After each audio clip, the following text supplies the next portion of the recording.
সুশৃঙ্খল সোনার বাংলাদেশ কে না চায়? আমরা সুশৃঙ্খল সোনার বাংলাদেশ সবাই চাই। কিন্তু এই সুশৃঙ্খল সোনার বাংলাদেশ গড়তে চায় কজন?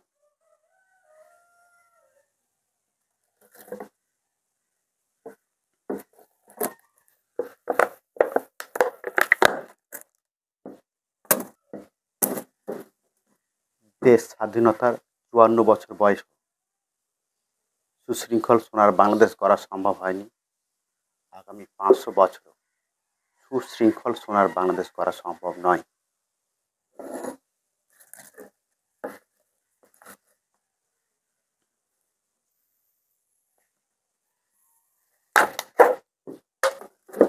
এই সুশৃঙ্খল সোনার বাংলাদেশ গড়ার জন্য যতই আইন কানুন নিয়ম পরিবর্তন করুন না কেন, ফলাফল শূন্য, কোনোই লাভ হবে না।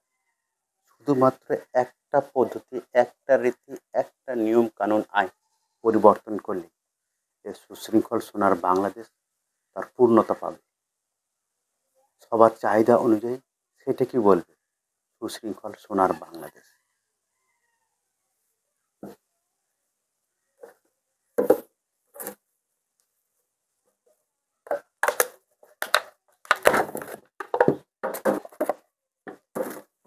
বেশি কিছু না, শুধুমাত্র সবাই যদি নিজ থেকে দায়িত্ব সচেতন হয়, তারপর অর্পিত গুরু দায়িত্ব সম্পর্কে সচেতন হয়, তার শপথ বাক্য অনুযায়ী যদি দায়িত্ব সচেতন হয়, তাহলে সুশৃঙ্খল সোনার বাংলাদেশ মাত্র অল্প কয়েকদিনে গঠন করা সম্ভব, যার ফলাফল বা সুবিধা ভোগ করবে দেশের সাধারণ জনতা থেকে শুরু করে অপার বাংলাদেশের সবাই।